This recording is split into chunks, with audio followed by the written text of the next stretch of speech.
Doctor साहब, अपने video आप बंद कर दें। एक मिनट में देख।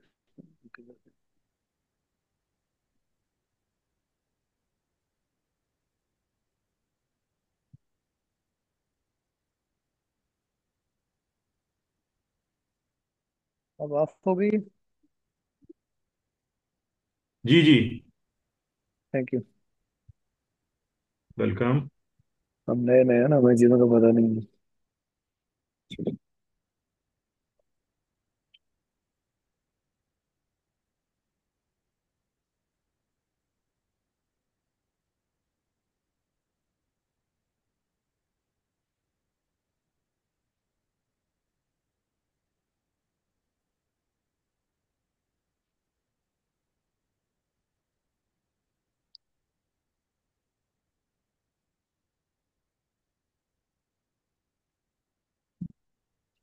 अस्सलाम वालेकुम जी। सवाल नहीं। क्या हाल है सब लोग?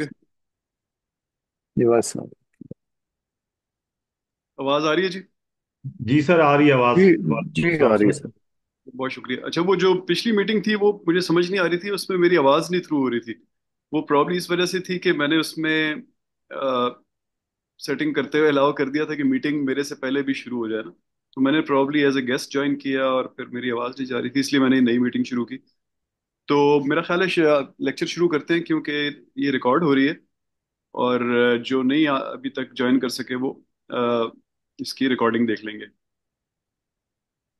तो आप लोग जो नए, जिन लोगों ने मेरा कोर्स ज्वाइन किया है, दे पुरानों को तो पता है, लेकिन जो नए जिन्होंने ज्वाइन किया है उनके लिए मैं क्विकली बता दूं कि ये जो आज का सेशन है, this is a question answer session about the two videos that were uploaded last week. तो इसी तरह आज जो ही हम ये खत्म करेंगे, दो वीडियोस और अपलोड हो जाएंगी। एक्चुअली वो ऑलरेडी यूट्यूब पे होती हैं, जस्ट मैं उनके लिंक एक्टिवेट कर देता हूँ कैनवस पे। तो वो आप लोग फिर अगले 7 दिन देख सकेंगे, और उनके बारे में जो क्वेश्चन आंसर सेशन होगा वो नेक्स्ट वीक होगा, एंड सो ऑन।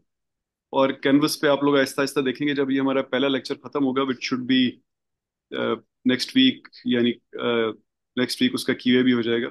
तो उसके साथ साथ फिर अगर उसमें कोई केस स्टडी है, कोई एग्जाम, क्विज, कोई भी यानी उससे रिलेटेड चीज आती है, बुक का चैप्टर या कुछ भी, तो वो उधर ही कैनवस में उसके नीचे लिस्ट हो जाता है। तो पहला जब तक पहला लेक्चर होगा तब तक आपको सारी बात इंशाल्लाह समझ आ जाएगी। तो अभी चूंकि ये आज का जो सेशन है, this is about Q and A. तो ज्यादातर इसमें मैं उम्मीद करता हूँ कि आप लोग पार्टिसिपेट करेंगे। मैं पहले क्या, द रूटीन है इसके, मैं पहले थोड़ी सी गो थ्रू हो जाता हूँ दोबारा उसी लेक्चर से, ताकि आप लोगों के माइंड रिफ्रेश हो जाए और आपको रिमाइंड हो जाए कि कोई सवाल अगर आपके जहन में था तो वो आप पूछ लें। तो ये हमारा पहला लेक्चर है, introduction to cost benefit analysis.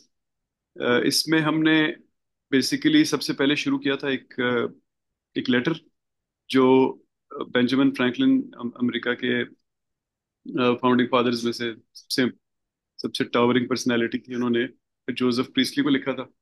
जिसमें बेसिकली उसने ये कहा था कि उस लेटर की लैंग्वेज ऐसा लग रहा है कि प्रीस्टली ने उनसे पूछा होगा कि उनको कोई इशू आया तो उसको कैसे एड्रेस करें, जो कोई कॉम्प्लेक्स इशू है। तो उन्होंने उनको जो तरीका बताया, वो तरीका कुछ इस तरह से था कि वो कॉस्ट बेनिफिट एनालिसिस सजेस्ट करता था। वो कहता था कि एक तरफ प्रोज लिखो, एक तरफ कॉन्स लिखो, प्रोज और कॉन्स को काटते जाओ जो एक दूसरे के बराबर हैं, और आखिर में देखो किस साइड पे चीजें बची हैं। प्रोज की तरफ बची हैं तो वो अच्छा काम है, कर लो।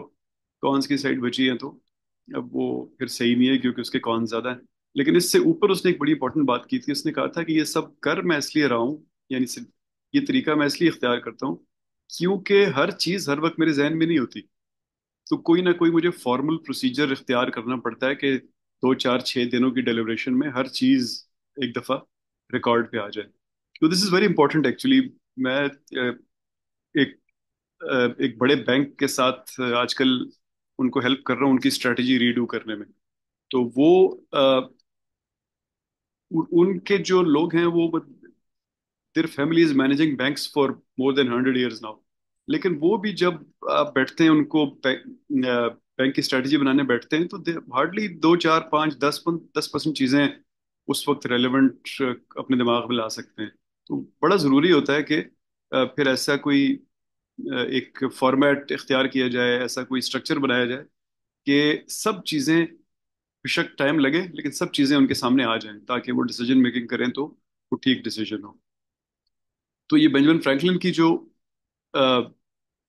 बात थी, ये ऑब्वियसली बड़ी यूजफुल हुई। और इसको बाद में एज मैनेजमेंट कह लें कि टूल के तौर पे अभी तक हम लोग इस्तेमाल कर रहे हैं। सिर्फ सीबीए नहीं, एक जनरल मैनेजमेंट टूल के तौर पे।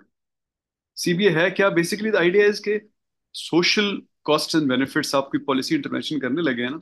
एक सिंपल सी एग्जांपल ले लें तो फर्ज करें आप कोई अ, मुनाल बनाने लगे हैं इस्लामाबाद की मारगेला हिल्स में। तो फिर वो सिर्फ एक होटल नहीं होता, एक रेस्टोरेंट नहीं होता। उसके कुछ सोशल भी फायदे और नुकसान होते हैं। जो उसके फाइनेंशियल फायदे और नुकसान होते हैं वो कुछ इंडिविजुअल्स को होते हैं, या ज्यादा से ज्यादा गवर्नमेंट को टैक्स की शक्ल में होते हैं, लेकिन सोशल फायदे और नुकसान ओवरऑल सोसाइटी को होते हैं। और चूंकि वो जमीन सोसाइटी की है तो फिर उसका कॉस्ट बेनिफिट एनालिसिस करना जरूरी हो जाता है। इसी तरह आप अगर कोई रोड बनाने लगे, मोटरवे बनाने लगे, तो उसके इमीडिएट फाइनेंशियल कॉस्ट और बेनिफिट्स के अलावा सोशल कॉस्ट एंड बेनिफिट्स होते हैं, और वो सोसाइटी का रोल इसलिए इंपॉर्टेंट होता है कि उनके पैसों से बन रही होती है, एंड सो ऑन। और ये इस चीज को आप पीछे करते जाए ना, ये प्रॉब्ली सबसे पहले ये कॉस्ट बेनिफिट एनालिसिस की डिस्कशन इंग्लैंड में हुई थी, जब 700-800 साल पहले वहां पे प्लेग आया था कि हुकूमत के पैसे इस्तेमाल करके लोगों को लंदन से वाया ट्रांसपोर्ट किया जाए या ना किया जाए। तो वहां से फिर ये क्योंकि उससे पहले फॉर्मल हुकूमतों का इतना स्ट्रांग सिस्टम ही नहीं था ना, जो फॉर एग्जांपल खिलाफत या सल्तनत या जो भी होती थी, वो एक सेंट्रल होती तो थी, लेकिन उसने बहुत सारे या कह लें कि प्रोविंसेस भी होते थे उसके, या स्टेट्स भी होती थी। तो फाइनेंस सारा वहां पे मैनेज होता था, तो ये सोशल वाली बात आती ही नहीं थी। वो एक जरगा सा या लोकल सा सिस्टम ऊपर डिसाइड कर लेता था। लेकिन जब से ऐसी गवर्नमेंट्स बननी शुरू हुई हैं जो लोग उनको इलेक्ट करते हैं, ऊपर लेके आते हैं, पहले वो लोग पहले लोगों से कुछ कॉवेनेंट्स करते हैं, वादे करते हैं हम ये करेंगे, फिर लोग उनसे उस पर अकाउंटेबिलिटी करते हैं, तो फिर वहां पे जरूरी हो जाता है कि इस तरह का कोई सिस्टम लेके आया जाए। तो जो कॉस्ट्स होती हैं, बेनिफिट्स होते हैं और कॉस्ट्स होती हैं, इनको मिला के नॉर्मली एक वर्ड यूज किया जाता है जिसको कहते हैं इम्पैक्ट्स।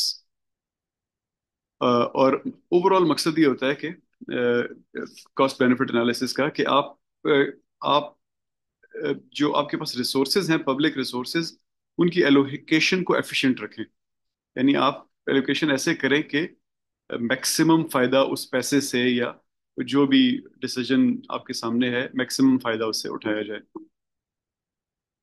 अब दो इसके अगेंस्ट दो आर्गुमेंट्स हैं। पहला ये है कि इसके फंडामेंटल assumptions ही गलत है, कि लोग कहते हैं कि सब ओवरऑल फायदा फर्ज करें आपका बेशक नुकसान हो रहा हो, लेकिन दूसरी तरफ 15 बंदे हैं, उनका अगर आपका नुकसान 10 रुपए का है, उनका फायदा 110 रुपए का है, तो ओवरऑल बेनिफिट बहुत हो गए, तो इसलिए ये काम कर लेते हैं। अब ये आप यू कैन इमेजिन कि इसके अंदर कितनी बेसिक गड़बड़ है ना, कि फर्ज करें वो फायदा एक करप्ट फैमिली का हो रहा हो जो आपके मुल्क को नुकसान पहुंचा रही है बहुत सारे अरसे से, और आपका नुकसान वो प्रूव कर दें कि नहीं ये तो सिर्फ 50 रुपए का है, उनका उनुकसान 150 रुपए, फायदा 150 रुपए का है, तो वो काम कर लेते हैं। तो जब ये इस तरह की चीजें फेल होती हैं तो फिर ये वाले बुरी शक्लें सामने आती हैं, तो लोग इसकी फंडामेंटल एजम्पशन को ही क्वेश्चन कर देते हैं कि भाई ये तो तरीका ही ठीक नहीं है। या इसके अंदर दूसरी एजम्पशन ये है कि मुझे फायदा हो रहा है और आपको नुकसान हो रहा है, तो बस दोनों को काट देते हैं, ये बराबर है, होता रहे नुकसान, इसको भी होता रहे फायदा। तो वो कहते हैं ये भी ठीक नहीं है। एक बंदे का नुकसान और दूसरे बंदे का फायदा बराबर नहीं होते, उसको देखने का कोई और तरीका निकालना चाहिए। ये इसके अगेंस्ट आर्गूमेंट्स हैं। फिर इस तरह इसकी कुछ स्पेसिफिक इश्यूज हैं, जैसे मोनेटाइज करना, यानी पैसे में लेके आना। अ, इस ये चीज़ तो आसान है कि मेरी तनख्वाह कितनी होगी, मेरे बिजनेस में फायदा कितना होगा अगले 2 4 6 साल तक, भी इसको मोनेटाइज करना मुश्किल नहीं है। लेकिन अगर ये मोनेटाइज करना पड़ जाए कि ये नई रोड बनी है और इसमें लोगों की जानें बच रही हैं, तो कितने पैसे बचे जान बचने से, बड़ा मुश्किल हो जाता है उसको मोनेटाइज करना। तो वो फिर वहां सब्जेक्टिव बात आ जाती है, ये क्रिटिसिज्म है। फिर इम्पैक्ट है क्या ओवर टाइम? कभी कभी ऐसा होता है कि जिसको आप कॉस्ट समझ रहे होते हैं, वो वो कॉस्ट पता नहीं होती है कि नहीं होती, क्योंकि आप खुद ही कह रहे हैं कि एक को फायदा एक को नुकसान, इसका मतलब है वो बेनिफिट भी है और कॉस्ट भी है। तो कॉस्ट क्यों गिन रहे हैं उसको? एक बंदे कि जैसे आप आज से बहुत अरसा पहले सोचे ना, फर्ज करें जब पाकिस्तान और अफगानिस्तान और हिंदुस्तान और ये सब एक ही थे, तो एक फिर कुछ लाइंस लगी और बॉर्डर बने और फैमिलीज बीच में से कट हो गई, तो फायदा भी नजर आ रहा है, लेकिन वो फैमिलीज देखें अभी एक दूसरे से मिल नहीं पा रही हैं, उनके टाइज खत्म हो गए हैं, और उनको जो भी नुकसान हो रहा है उधर साइड वाला, यानी उनको लग रहा है हमारे वाले दहशतगर्द हैं, हमें लग रहा है उन वाले दहशतगर्द हैं। तो ये कॉस्ट था या बेनिफिट था उस बॉर्डर को उस तरह डिफाइन करना? अब ये सवाल करते हैं लोग। फिर इससे आगे, आज और कल के फायदे में से कौन सा फायदा ज्यादा इंपॉर्टेंट है? आज ही उठा ले फटाफट फायदा, या कल के लिए इंतजार करें? तो ये एक बेसिक कंटेंशन है जो की जाती है, इसके इनके बारे में हम आगे काफी बात करेंगे। इसके फायदे बहुत हैं ऑब्वियसली। सबसे जरूरत इसकी तब पड़ती है कि जब गवर्नमेंट और मार्केट्स फेल हो जाती हैं। सबसे अच्छा तो ये होता है कि आप मार्केट को चलने दें, हर बंदा अपना फायदा लेने की कोशिश करे वाइल इंश्योरिंग के दूसरे को नुकसान ना पहुंचा रहा हो, तो ओवरऑल एक बैलेंस आ जाता है। लेकिन फिर अगेन इसके अंदर वही बात आ जाती है जो पीछे हमने इन्फ्लुएंशियल फैमिलीज की बात की, कि जो लोग स्ट्रांग होते जाते हैं वो फिर दूसरे के नुकसान को नहीं देख रहे होते हैं। और इसकी बड़ी भयानक शक्ल आपको मेडिकल इंडस्ट्री में नजर आती है, फार्मा इंडस्ट्री में नजर आती है कि और फूड प्रोसेसिंग इंडस्ट्री में नजर आती है कि बहुत बड़ी बड़ी इंडस्ट्रीज हैं, वो आपको मुसलसल पिछले कई सालों से एक गलत चीजें भी खिला रहे हैं, और साथ साथ मिसलीड भी कर रहे हैं कि नहीं ये चीज अच्छी है, ये खाओ, ब्लड प्रेशर उससे नहीं उससे होता है, शुगर उससे नहीं उससे होती है। तो ये उसकी फिर बुरी चीजें नजर आती हैं। तो मार्केट फेलियर जहां हो रहा होता है वहां पे कॉस्ट बेनिफिट एनालिसिस की जरूरत होती है। इसी तरह मार्केट फेलियर नॉर्मली तभी होता है जब गवर्नमेंट फेलियर होता है। इसके दरमियान एक छोटी सी नुआंस है, वो आगे कहीं बात करेंगे। फिर तीन हमने टाइप्स सजेस्ट पढ़ी थी। पहली ये थी एक्सांटी, इसका मतलब होता है कि प्रोजेक्ट शुरू करने से पहले एनालिसिस करें सीबीए के थ्रू कि प्रोजेक्ट करना भी चाहिए कि नहीं। फिर एक्सपोस्ट, उसका मतलब होता है कि प्रोजेक्ट खत्म हो जाए तो उस एनालिसिस करें कि प्रोजेक्ट ठीक हुआ या नहीं, और फ्यूचर में ऐसे करना चाहिए कि नहीं, पैसे ठीक लगाए थे या नहीं लगाए थे। फिर इन मीडियस रेस सीबीए मतलब होता है कि बीच में एनालिसिस करें और देखें कि कोई चेंजेस करनी है कि नहीं करनी। बीच का मतलब ऑब्वियसली पहला दूसरा चौथा दिन भी हो सकता है, और आखिरी से 2 दिन पहले भी हो सकता है। तो बहुत बड़ा उसके अंदर स्पेक्ट्रम होता है। जितना आगे जाते जाएंगे फिर रिवर्स करना मुश्किल हो जाता है डिसीजन। और ऑब्वियसली इनमें से फिर किसी को दो को कंपेयर कर लें तो उसको हम कंपेरेटिव सीबीए कहते हैं। डिमांड के बारे में ऑलरेडी मैंने आपको बताया कि इसकी डिमांड किस तरह शुरू हुई थी पाकिस्तान में भी। जो पीसी 1 फॉर्म है हमारा, उसके अंदर एक सीबीए का पूरा सेक्शन है, बल्कि इंतहाई प्रोहिबिटिव सेक्शन है। यानी इतनी डिटेल है कि उसको करते करते आप छोड़ ही देते हैं कि इसको कौन करेगा। और आप अगर एक बार हाथ डाल लेंगे फिर इसका मतलब है क्वेश्चन होंगे आप।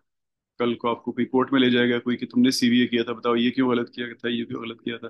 तो फिर प्रैक्टिकली ऐसा होता है कि पाकिस्तान में फिर आपको सीबीए होते हुए नजर नहीं आते। हालांकि अगर आपने नहीं किया तो आप कोर्ट पे जाके कह सकते हैं माई बाप गलती हो गई, या पिछले भी 15 में नहीं हुआ, मैंने भी नहीं किया, तो आप बच जाएंगे। लेकिन अगर आपने कर दिया गलती से फिर आप नहीं बचेंगे। तो ये एक अनफॉर्चुनेट सी एक सिचुएशन बन गई है। CVAs are also in demand because citizen resistance to new taxes. लोग कहते हैं कि भाई हमारे पैसे हैं, बार बार हमें टैक्स लगाने की जरूरत नहीं है, आप हमें बताएं पहले कि आप हमारे पैसे कहाँ पे लगाएंगे। तो ये एक और रीजन है इसकी डिमांड की। इसकी ऑब्वियसली कॉस्ट्स होती हैं बहुत ज़्यादा, जो आगे हम काफ़ी डिटेल में वीडियो में इस पे बात है, तो आप उसको पढ़ लीजिएगा। बेसिकली जितना आप एनालिसिस बढ़ाते जाते हैं तो बहुत ज़्यादा इसकी कॉस्ट एक्सपोनेंशियली बढ़ती जाती है। ऐसे भी अब अमेरिका में ऑन रिकॉर्ड ऐसे भी सीवीएज हैं जो 900 मिलियन डॉलर्स जिन पे खर्चा है, यानी 1 अरब डॉलर के करीब सिर्फ ये फैसला करने में खर्चा है ये प्रोजेक्ट करें कि ना करें। तो it can go really really. आप मैंने आपको वीडियो में ही अपने प्लानिंग कमीशन का भी बताया है कि जो हमारे प्लानिंग कमीशन में मुख्तलिफ कमेटीज होती हैं उनमें स्पेशल स्केल के हाईएस्ट लेवल के लोग जिनकी 15-15 20-20 लाख रुपए तनख्वाहें होती हैं, मिनिस्टरों से 6 गुना ज्यादा तनख्वाह होती है उनकी। और एक एक कमेटी में 10-10 लोग बैठे होते हैं, एक्सपर्ट्स होते हैं अपने एरियाज के। तो उनको आपसे एनालिसिस आप उनसे करवा भी लें तो उनका एक एक दिन आपको 50-50 लाख रुपए का पड़ रहा होता है। फिर आगे उनका स्टाफ, उनकी गाड़ियाँ, and so on. You can imagine क्या क्या होता है पब्लिक सेक्टर में। बहुत महंगा पड़ता है डिटेल्ड सीबीए। सीबीए के मैंने आपको सेकंड वीडियो फिर जो थी उसमें स्टेप्स बताए, पहले 5। और उसके लिए एक एग्जांपल यूज की, ये जो आप स्क्रीन देख रहे हैं इसके बॉटम पे journal of policy analysis and management का एक पेपर रेफर हुआ हुआ है 1993 का, जिसमें एक हाईवे बन रही थी कनाडा में पैसिफिक के करीब एरियाज में, वैंकूवर के करीब एरियाज में एक हाईवे बन रही थी दो शहरों के दरमियान।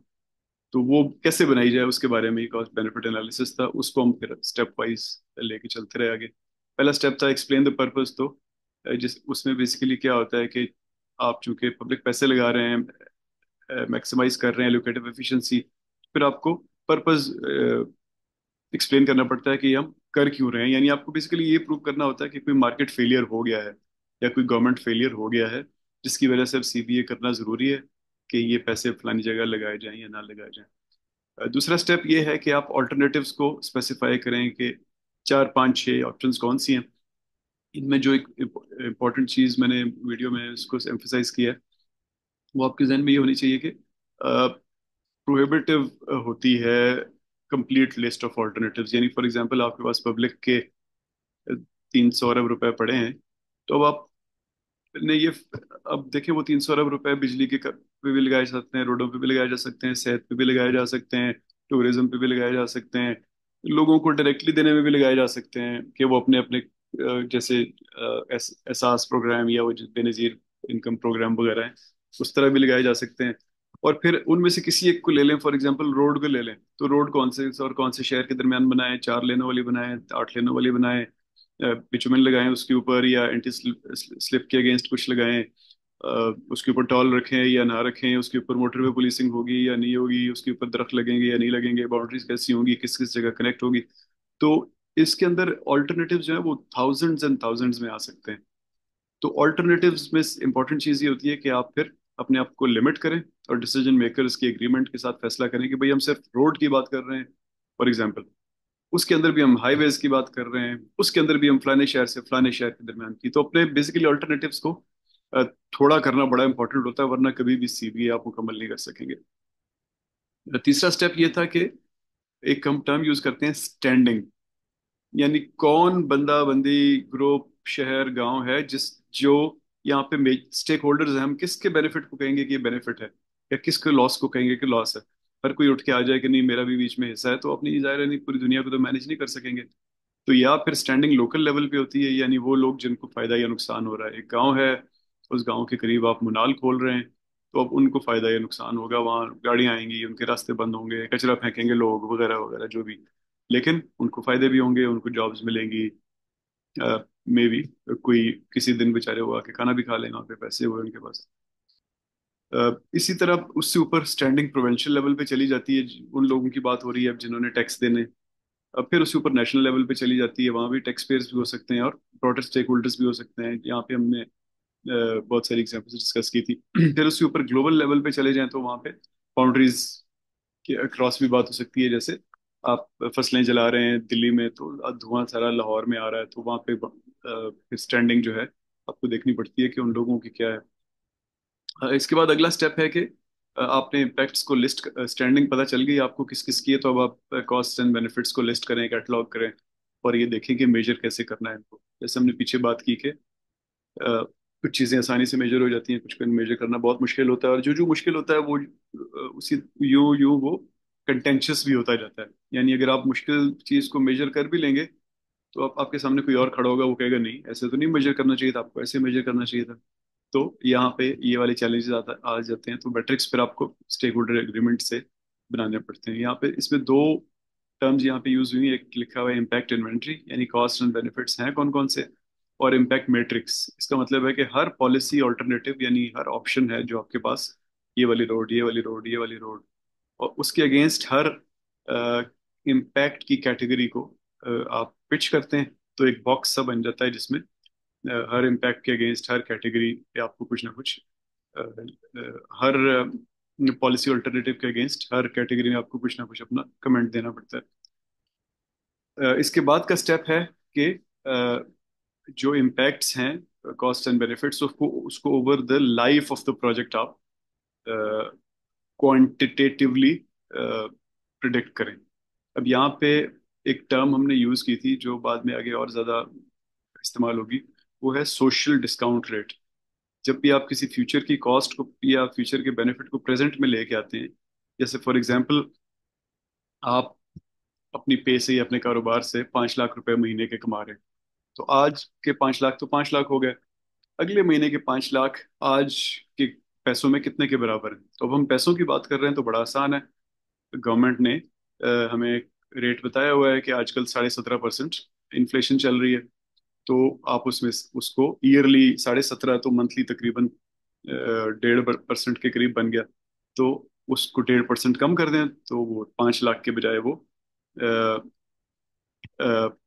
1.5%, डेढ़ डेढ़ करके 5 बार तो तकरीबन 7.5 बार, 7,500 रुपये से कम हो गए। उससे अगले महीने और कम हो जाएंगे एंड सो ऑन। 10 साल बाद तक भी आप प्रिडिक्ट करना चाहें तो कर सकते हैं अगर आप, लेकिन उसके लिए आपको फिर गवर्नमेंट का रेट भी प्रिडिक्ट करना पड़ेगा। तो पैसे के केस में तो बड़ा आसान है, लेकिन जो ही आप पैसे से बाहर निकलते हैं, यानी लोगों की मईशत कितनी बेहतर होगी, लोगों को ये कोई जगह खूबसूरत बन जाएगी तो लोगों की प्राइड में कितना इजाफा होगा, उसको आप देखें ना तो उसको फिर उसको पे कोई रेट लगाना बड़ा मुश्किल होता है ना। लेकिन स्टिल एक टर्म यूज की जाती है जिसको कहते हैं सोशल डिस्काउंट रेट। वो नॉर्मली जो पैसे का डिस्काउंट रेट होता है उससे उसको बहुत कम रखा जाता है। क्यों? क्योंकि आप गौर करें जरा, आज 17.5% रेट है और आप कह रहे हैं कि आज के लोगों को बहुत खुशी हो रही है कि मनाल बन गया, फॉर एग्जाम्पल, या कोई भी चीज इस तरह की चीज। आज से 10 साल बाद के लोगों को फर्ज करें 1 करोड़ रुपए की खुशी हो रही है, लेकिन उस करोड़ को आप आज पे लेके आएंगे और 17.5% पे लेके आएंगे तो वो करोड़ 1 रुपए के बराबर भी नहीं होगा। तो फिर क्या होगा कि आज से 10 साल बाद के लोगों की ओपिनियन की कोई वैल्यू ही नहीं होगी। आप आपका है करोड़ के बराबर, 10 साल बाद वाले का है 1 रुपए के बराबर, तो कोई कंपटीशन ही नहीं है ना, वो फौरन शूट आउट हो जाएगा। तो फिर क्या करते हैं कि सोशल डिस्काउंट रेट को कम किया जाता है, कम रखा जाता है, 17.5% पे नहीं रखा जाता, उसको बहुत कम किया जाता है। आगे हम बात करेंगे एग्जैक्टली कि कौन कौन से मुल्क तकरीबन किस किस रेंज में रखते हैं। मकसद ये होता है कि फ्यूचर की कंजम्पशन को भी या फ्यूचर के या फायदे और नुकसान को भी वैल्यू किया जाए, सिर्फ आज ही सारे पैसे ना उड़ा दिए जाएं। तो ये थी। आप लोग का कोई सवाल है?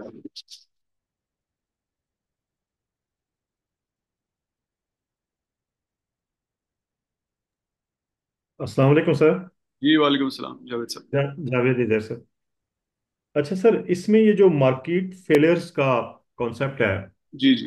मतलब how we anticipate at the beginning of the project that we will be heading up maybe at the end of the day as a market failure, या मतलब it could be translated in otherwise as well, मतलब beneficial भी हो सकता है। तो उसका हम्म कोई ऐसा पैरामीटर है कि जिसको हम in the beginning of the project, अगर if you wanted to go with the initial anti CBA analysis, तो उसमें हम कोई ऐसा पैरामीटर हमारे पास या मैयर्ड वैल्यू हो सकती है कि जिसकी बेस के ऊपर हम एंटीसिपेट कर सके। मैं इसकी एग्जांपल कोट करता हूँ सर।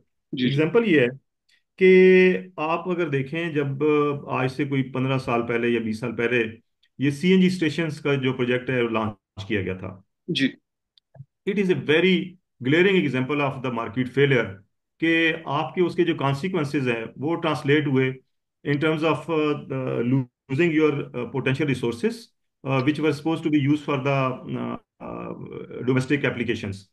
और लेकिन उसका साथ एक और डिसएडवांटेज साथ ये हुआ कि वो रिसोर्सेज डिप्लीट हो गए हमारे गैस के, और उसके बाद जो इन्वेस्टमेंट, कैपिटल इन्वेस्टमेंट्स थी ऑफ द इन्वेस्टर्स, जिन्होंने वो सीएनजी स्टेशंस के ऊपर जो है वो अपने सारे पूरे रिसोर्सेज जो हैं वो उस तरफ ट्रांसलेट किए, और वो उन्होंने सीएनजी स्टेशन लगाया, और at may be after 15 years down the line they all turn up to be the failures, कि उनका वो आगे वो सिस्टम चल ही नहीं सका क्योंकि आपको रिसोर्सेज नहीं अवेलेबल थे। तो इसका कोई ऐसा बैरोमीटर कि जिसकी बेस के ऊपर हम यानी in the beginning of the project कोई इसकी एंटिसिपेट कर सकें कि how this project is going to be landing at the maturity phase of its completion. हाँ जी, ये बड़ी बड़ी अच्छी बात की आपने, जबरदस्त आपने इशू उठाया है ना। इससे ओवरऑल ना हमारे सब्जेक्ट के कॉन्टेक्स्ट को समझने में बहुत आसानी होगी। एक्चुअली देखें, सबसे पहले आपके सवाल के ना मैं 3 पार्ट्स में जवाब दूंगा। सबसे पहले मार्केट फेलियर का मतलब होता है कि मार्केट फेलियर हो गया फॉर वट एवर रीजन्स, अब हम कोई इंटरवेंशन करने लगे हैं। तो मार्केट फेलियर और इंटरवेंशन का ये रिश्ता है, यानी प्रोजेक्ट के नतीजे में मार्केट फेलियर नहीं, बल्कि मार्केट फेलियर को पहले देखना है कि किसी जगह हो गया है कि नहीं। यानी सबसे अच्छा ये होता है हुकूमत के लिए कि हुकूमत स्टेटस को रखे, वो कुछ भी ना करे, और जो जैसे चलता है उसको चलने दे। इसको कहते हैं लेसे फेयर अप्रोच के। हुकूमत थोड़ी देर के लिए अज्यूम करती है कि लोग अच्छी नीयत के साथ अपने आप को आगे बढ़ाने की कोशिश करते हैं, और उस दौरान वो दूसरों को नुकसान नहीं पहुंचाते। इस अजम्पशन के साथ वो मार्केट को खोल के रख देते हैं। यानी ये मैं हुकूमत पाकिस्तान की बात नहीं कर रहा, जनरली स्पीकिंग एक गवर्नमेंट का रोल ही होना चाहिए। लेकिन जूं ही फिर बीच में ज़ाहिर है इंसान और ग्रुप्स, और जैसा मैंने फार्मा इंडस्ट्री की बात की, जैसा और भी बहुत सारे एग्जांपल्स हैं, तो उस तरह के लोग भी होते हैं। तो वहां पे जब कोई बंदा अनड्यू एडवांटेज लेने लगे, आगे हम इंशाल्लाह डिमांड एंड सप्लाई कर्व्स पढ़ेंगे, हम प्रोडक्शन पॉसिबिलिटी फ्रंटियर्स पढ़ेंगे, परेटो फ्रंटियर्स पढ़ेंगे, तो हमें समझ आएगा कि कुछ लोग अगर ज्यादा एडवांटेज लेना शुरू कर दें, और आपने आपने अपने जहन में एक इक्विलिब्रियम सोचा हुआ था कि नहीं इसमें एक सोशल इक्विलिब्रियम आएगा, वो ना हो, तो ये मार्केट फेलियर होता है, और फिर वहां गवर्नमेंट इंटरवीन करती है। तो पहली चीज ये समझ लें कि मार्केट फेलियर है, गवर्नमेंट फेलियर पहले होता है, और उसके बाद फिर सोचा जाता है कि अब करें क्या। और वो करें क्या इज द इंटरवेंशन, और वो इंटरवेंशन करनी है या नहीं उसके लिए सीबीए किया जाता है। तो market failure comes much before CBA, पहली चीज ये।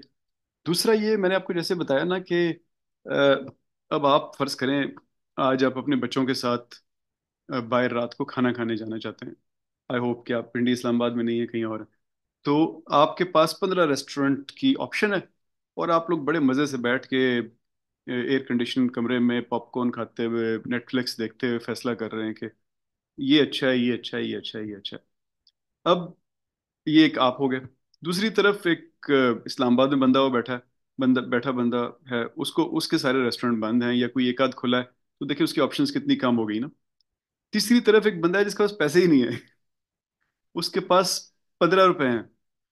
वो ये सोचेगा कि 15 रुपए किस तरह, बस आज रात को कोई एक रोटी ले आऊं, उसको काटूं किस तरह। यानी उसके पास सीबीआई शीबीआई का कोई ऑप्शन ही नहीं होगा ना।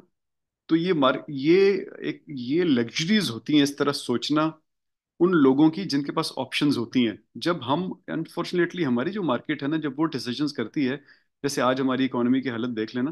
कहने को तो हमें चांद पे भी जाना चाहिए, इंडिया चला गया है।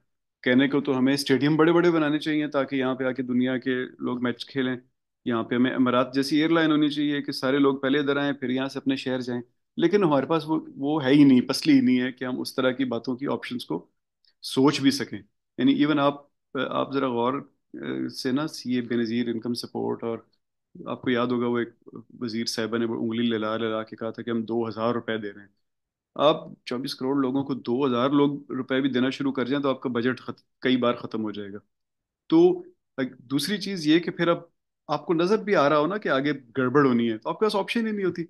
आपके पास सिर्फ एक ऑप्शन होती है कि अब यही करना है। जैसे नवाज शरीफ एंड उनके जो उस वक्त के वजीर थे, वो उस वक्त भी कहते थे और अभी भी कह रहे हैं कि भाई ठीक है हमने लगाए ये वाले जो आईपीपीज महंगे, लेकिन बताओ और क्या ऑप्शन थी। 18-18 घंटे लोड शेडिंग हो रही थी और तुम लोग सड़कों पे निकले हुए थे और सर फाड़ने पे लगे हुए थे सबका। तो उसके पास उस वक्त उनके पास कोई पॉलिसी अल्टरनेटिव नहीं था। लेकिन अब हम जब पीछे देखते हैं एक्स पोस्ट, तो हम कहते हैं बड़ा गलत कर दिया तुमने, तुम्हें तो ये करना ही नहीं चाहिए था। उस वक्त आप ना देते, खैर हम बर्दाश्त कर लेते, लेकिन वो कह रहे हैं भाई तुम बर्दाश्त नहीं कर रहे थे, तुम सड़कों पे आग लगा रहे थे एंड सो ऑन। इसी तरह फिर कोई, ये नवाज शरीफ साहब की मैंने एग्जांपल दी, जाहिर है इमरान खान को भी ऐसे ही चैलेंज आए होंगे, और जो भी हुकूमत में आते हैं उनको भी ऐसे ही चैलेंज आए होंगे। तो ये लग्जरीज होती हैं उन लोगों की जिनके पास चॉइसेस होती हैं। ये वाले ऐसा सोचना कि 10 साल बाद क्या होगा। अब ये दो हो गए आपके सवाल। तीसरा तीसरा सवाल ये कि अ, उस वक्त फैसला क्या हुआ। आप सीएनजी के केस में फैसला क्या हुआ कि आज उड़ा लेते हैं गैस, क्योंकि और 10 साल बाद हमारे बच्चों को मिलेगी नहीं मिलेगी उसको बाद में देखेंगे। फैसला कुछ इस तरह का हुआ, आज उड़ा लेते हैं, 10 साल बाद देखेंगे कुछ बच्चों को। क्यों? क्योंकि गैस उड़ाने के अलावा कोई ऑप्शन ही नहीं थी। मतलब उस वक्त आप आज देखें, आज जब एक एवरेज तनख्वाह में लाख रुपए से ऊपर चली गई है, मिनिमम तनख्वाह 40,000 तक पहुंच गई है, आज आप अफोर्ड नहीं कर पा रहे महंगी गैस। तो जिस वक्त ये फैसला हुआ था आज से 20 साल पहले, जब तनख्वाह मिनिमम जो है वो 3,000 रुपए थी, एवरेज तनख्वाह 34-35 हजार रुपए थी, उस वक्त अगर अगर आप गैस को महंगा कर देते, यानी गैस किसी को ना देने का ये तरीका है ना कि गैस महंगी कर दें, और तो कोई तरीका नहीं है। महंगी करेंगे, सीएनजी स्टेशन नहीं लग सकेंगे, और या घरों में ज़्यादा इस्तेमाल नहीं होगी तो आगे के लिए बच जाएगी। तो उस वक्त भी नहीं होना था। तो आज की कंजम्पशन को गिव अप करना फ्यूचर की कंजम्पशन के लिए, इसके लिए भी बड़ा दिल गुर्दा चाहिए। ये कोई आप कह लें फेंट हार्टेड कौम है, ये नहीं कर सकती। ऐसी कौम नहीं कर सकती जिसके पास कोई हालत ही ना हो बिल्कुल। तो हम हमारी जो एग्जांपल है ना, वो तो एक थोड़ी सी आप कह लें कि ये गवर्नमेंट फेलियर और मार्केट फेलियर के अलावा भी बहुत कुछ फेलियर हुए हैं। तो हमारी एग्जांपल फिलहाल सही नहीं बैठती। लेकिन अगर यहाँ पे समझें कि डिक्टेटरशिप होती और फर्ज करें उस वक्त ये फैसला मुशर्रफ साहब ने या किसी डिक्टेटर ने किया होता, तो उनको जरूर चाहिए था कि वो कहते कि नहीं, जो तुम लोगों ने करना है कर लो, जितने मुजाहरे करने हैं कर लो, मैं नहीं दूंगा गैस, मैं गैस महंगी रखूंगा ताकि फ्यूचर वालों के लिए बेस्ट गैस बचे। तो आप आजकल आप देख रहे हैं ना कि जब भी कोई काम होता है ना, उसके पीछे एक बड़ी थ्योरेटिकल बैकग्राउंड भी चल रही होती है। मेरे कहने का मतलब ये नहीं है कि इस वक्त जो भी फैसला साज हैं, आर्मी वाले या इस्टेब्लिशमेंट वाले या हुकूमत वाले जो भी हैं, इमरान खान, वो कई थ्योरियां पढ़ के आते हैं, लेकिन इट इज़ लॉजिकल।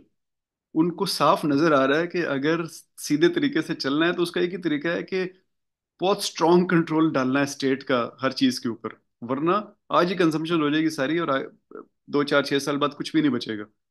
तो कॉम्प्लेक्स, आपका बहुत अच्छा सवाल था आपका, लेकिन जवाब ओवरऑल ये कि it's a very complex situation, और स्टैंडर्ड थ्योरी में शायद इसके हमारे पास जवाब नहीं है। Right sir. और किसी और का कोई सवाल? जी इमरान, तुम लेट आए हो, तुम्हारा कोई सवाल नहीं है इमरान भांबड़ो? सर सवाल है मेरा मेरा ये सवाल है कि देखें, अस्सलाम वालेकुम सर, क्या हाल है, हाँ, ठीक है? अल्लाह का शुक्र। हाँ। हाँ सर, मेरा सवाल ये है कि देखें, मैं PC1 भी, actually I am working in a government sector, so right now I also prepared and submitted 2 PC1s ना फॉर माय प्रोजेक्ट्स। ठीक। तो मेरा सवाल ये है कि CBA जब करते हैं हम, तो उसमें देखें कुछ बेनिफिट्स होते हैं, कुछ डिसएडवांटेजेस भी होते हैं। जो जी। डिसएडवांटेज ज्यादा हो तो उस केस में क्या किया जाए? तो देन या तो उसको फिर प्रोजेक्ट वायबल ही नहीं होगा करने के लिए, लेकिन उसकी जरूरत भी होती है करना। तो अच्छा मेरा ये ये था देखो, कि उस केस में अच्छा इमरान, हाँ एक तो तुम्हारे सवाल का जवाब ये है कि देखो, ये जो हमारे मेजर स्टेप्स है ना, इसके सबसे आखिर में लिखा हुआ है मेक अ रिकमेंडेशन, और इसके ऊपर लिखा है परफॉर्म सेंसिटिविटी एनालिसिस। तो द कंट्रोल्ड थ्योरेटिकल आंसर है कि अगर नुकसान ज्यादा है तो फिर नहीं करना, इसीलिए तो सीबीए कर रहे हैं। लेकिन ऑब्वियसली फिर वो अ, अगर आप कह रहे हैं कि बहुत ज़रूरी है, ज़रूरी का आई कैन ओनली इमेजिन कि ज़रूरी का मतलब कुछ ऐसा होगा कि ऊपर से ऑर्डर आया होगा, या पता नहीं क्यों कह रहे, या बिल्कुल वहाँ फेलियर हो गया, यानी रोड ही नहीं रही, अब रोड ज़रूर बनानी है। तो इस तरह की कोई चीज़ है तो ऑब्वियसली फिर उससे पिछले वाले स्टेप में पर सेंसिटिविटी एनालिसिस की तरफ आप जाएंगे। लेकिन आपके सवाल का जवाब तो सिंपल था कि नहीं करना, लेकिन आप जरा थोड़ा एनलाइटन करें ना ग्रुप को, जरा आपने बताएं, आप सीबीए कर रहे हैं तो PC1 के फॉर्म के पहले 2 सफ़ों में ही वो सब कुछ है, तो कैसा फील कर रहे हैं आप सारी इन्फॉर्मेशन गैदर कर पा रहे हैं कि नहीं? सर, कर तो पा रहे हैं, लेकिन मैं एक एग्जांपल देता हूँ अपने प्रोजेक्ट की। मेरा 140 एकड़ का प्रोजेक्ट है NIH ठीक। इस्लामाबाद के पीछे ना। ठीक। वहाँ मुझे सबसे बड़ा इशू पेश आया कि CPA भी हमने किया था उसका, और उसके बेनिफिट्स भी थे, लेकिन सबसे बड़ा इशू था कि वो नेशनल पार्क की एरिया में आ रहा है ना। तो we were not allowed to cut the any tree, क्योंकि वो एक एक साल, 100 साल, 50 साल, 70 साल पुरानी है। लेकिन ये प्रोजेक्ट ओवरऑल कंट्री के लिए और उसके लिए ज्यादा बेनिफिट था कि वो करना है, एक टेक्नोलॉजी पार्क बना रहे थे हम। तो फिर देखें कि उसमें ये हुआ कि हमें इन्वायरमेंटल डिपार्टमेंट से काफी चैलेंजेस हुई, और फिर हमें रीरूट करना पड़ा। जो कॉस्ट मेरी 7 बिलियन थी, तो उन दरख्त को बचाने की वजह से वो ज्यादा चली गई, तो उसका ओवरऑल इम्पैक्ट आया हमारे प्रोजेक्ट पे। प्रोजेक्ट डिले हुआ और इनिशिएट ही नहीं हो सका 2 साल तक ना, क्योंकि जो हमने बजट अप्रूव कराई थी उससे वो एक्सीड कर गया। तो ये डिसएडवांटेज होते हैं कि आप प्रोजेक्ट के पहले CPA में अगर आपको कोई चैलेंज आ गया, तो वो फिर आप उसको इनिशिएट और एग्जीक्यूट ही नहीं कर सकते, और उसका जो हमने कॉस्ट एनालिसिस बेनिफिट का बनाया था आफ्टर एग्जीक्यूशन, जब वो ऑपरेशन, और मैंने O&M में जाना था, और जहां से हमें रेवेन्यू और इम्पैक्ट ओवरऑल FDI का, टेक्नोलॉजी कंपनीज का, इसका पूरा आना था, वो डिले हो गया। तो ओवरऑल हमारा वहां से तकरीबन $1 बिलियन की हमारी इन्वेस्टमेंट थी जो आनी थी, और उसका ओवरऑल इम्पैक्ट पूरी कंट्री पे आना था, टेक्नोलॉजी सेक्टर पे आना था, IT सेक्टर पे आना था। तो वो जो हमने दिए हुए थे अपनी फोरकास्ट और एनालिसिस और वो सारी चीजें सारी उससे डिले हो गई due to one this reason.